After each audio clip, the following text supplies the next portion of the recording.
নমস্কার বন্ধুরা, আজ আমি রথযাত্রা নিয়ে কিছু কথা বলবো। ব্রাহ্মণ্ড পুরাণ অনুযায়ী কৃষ্ণ তার ভক্ত রাজা ইন্দ্রদমুকে স্বপ্নাদেশ দেন যে পুরীর সমুদ্র তট থেকে ভেসে আসা একটি কাষ্ঠখণ্ড দিয়ে তার মূর্তি নির্মাণ করা হোক। তখন রাজা সেই স্বপ্নাদেশ অনুযায়ী কাঠ সংগ্রহ করে এবং একটি কাষ্ঠশিল্পীর সন্ধান করতে থাকেন। তখন একটি কাষ্ঠশিল্পী খুঁজে পাওয়া যায় না। সেই সময় রহস্যময় কাষ্ঠশিল্পী আসেন এবং রাজা ও রানীকে বলেন, আমি মূর্তি নির্মাণ করব, কিন্তু আমার একটি শর্ত আছে। শর্ত হলো, মূর্তি নির্মাণকালে তাকে কাজে কেউ বাধা দিতে পারবে না। এই ঘরের দরজা মূর্তি শেষ না হওয়া পর্যন্ত বন্ধ থাকবে। ঘরে কেউ আসতে পারবে না, কেউ উঁকি মারতে পারবে না। এই কথা শুনে রাজা ও রানী খুবই আশ্চর্য হলো, কিন্তু কোনো রকম কাষ্ঠশিল্পী না পাওয়ার ফলে রাজা ও রানী তার কথায় রাজি হয়ে গেলেন। সেই কথা মতো কাজ শুরু করে দেয় সেই রহস্যময় কাষ্ঠশিল্পী। কিন্তু রাজা ও রানী প্রচণ্ড কৌতূহল দেখা দেয়। তারা প্রতিদিন দরজার বাইরে দাঁড়িয়ে থাকতেন এবং ভিতরে খোদাইয়ের আওয়াজ শুনতেন। কিন্তু 6 থেকে 7 দিনের মাথায় খোদাইয়ের আওয়াজ বন্ধ হয়ে গেল। রানীর কৌতূহল আরও বেড়ে গেল। তখন রানী সেই কৌতূহল নিজের মধ্যে না রাখতে পেরে দরজা খুলে ভিতরে ঢুকে যান। ফলে তিনি ভেতরে গিয়ে দেখলেন সেই রহস্যময় কাষ্ঠশিল্পী সেখানে উপস্থিত নেই এবং মূর্তি অর্ধসমাপ্ত।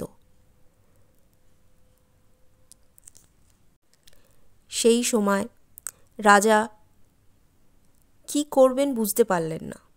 সেই বিমর্ষ রাজা কিছুই যখন ভাবতে পারছেন না যে সেই মূর্তি তিনি পুজো করবেন না পুজো করবেন না, তখনই দেবর্ষি নারদের আবির্ভূত হন এবং সেই বিমর্ষ রাজাকে সান্ত্বনা দিয়ে বলেন, এই অর্ধ সমাপ্ত মূর্তি পরমেশ্বরের এক স্বীকৃত স্বরূপ।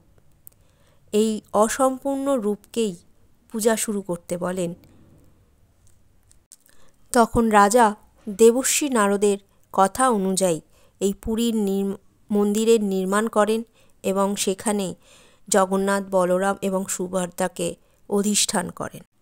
শুরু হয় সেই দেবদেবীর পূজা।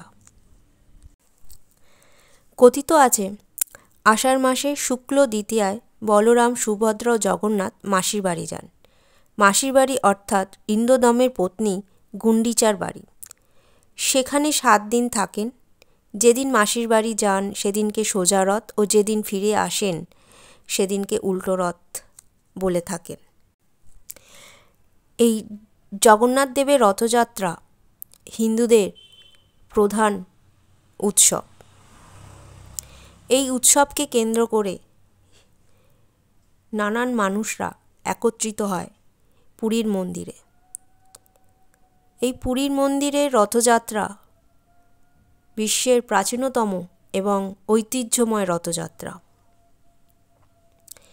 কিন্তু এখানেও একটা টুইস্ট আছে। আপনারা জানেন কি, 9 বছর এই রথযাত্রা বন্ধ ছিল। কারণ বাংলার সুলতানের সেনাপতি কালপাহাড় 1588 সালে প্রথমবার জগন্নাথ মন্দির আক্রমণ করেন। ফলে 9টি বছর এই রথযাত্রা বন্ধ থাকে। 1577 সালে রথযাত্রা উৎসব আবার পুনরায় শুরু হয়। রথযাত্রা রথযাত্রা শব্দটি কোথা থেকে এসেছেন সেটা আপনারা জানেন? রথ শব্দের অর্থ যুদ্ধযান বা কোনো প্রকার যানবাহন অথবা চাকাযুক্ত ঘোড়ায় টানা হালকা যাত্রীবাহী গাড়ি, এবং যাত্রা হলো কোথাও গমন বা অতিবাহন করা বা তীর্থযাত্রা। সেখান থেকেই যুক্ত হয়ে রথযাত্রা নামটি এসেছে। আবার অন্যদিকে জগন্নাথ, জগৎ যার মূল ধাতু গমন, অর্থাৎ যা কিছু চলে। নাথ হলো প্রভু বা আশ্রয়, সুতরাং জগন্নাথ শব্দের অর্থ হলো জগতের আশ্রয়দাতা বা প্রভু। রথযাত্রা সংগঠিত হয় জগন্নাথ, বলরাম এবং সুভদ্রা এনাদেরকে কেন্দ্র করে। ভারতের বিভিন্ন দেশেই রথযাত্রা সংগঠিত হয়। সবথেকে উল্লেখযোগ্য রথযাত্রা তো পুরীর মন্দিরে জগন্নাথ দেবের রথযাত্রা। এছাড়াও রয়েছে মহেশের জগন্নাথ দেবের রথযাত্রা, যেটি অনুষ্ঠিত হয়েছিল 1396 খ্রিস্টাব্দে পশ্চিমবঙ্গের শ্রীরামপুরে। এই রথযাত্রাও বিশেষ করে বিখ্যাত। এছাড়াও বিশ্বের বৃহত্তম রথযাত্রা তিরুভারু মন্দিরের রথযাত্রা। এটির ওজন 300 টন, যার উচ্চতা 70 ফুট, যেটি অবস্থিত উডুপি, কর্ণাটকে। ভারতের বিভিন্ন স্থানে ছোট বড় নানা রকমের জগন্নাথ, বলরাম এবং সুভদ্রাকে কেন্দ্র করে এই রথযাত্রা অনুষ্ঠিত হয়।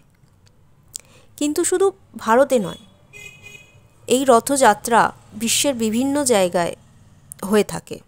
স্কনের প্রচারের কারণে পশ্চিমের বিভিন্ন দেশে অনুষ্ঠিত হয় এই Rath Yatra. London, New York City, Paris, Russia, Birmingham, Toronto প্রভৃতি। এছাড়া বাংলাদেশেও এই রথযাত্রা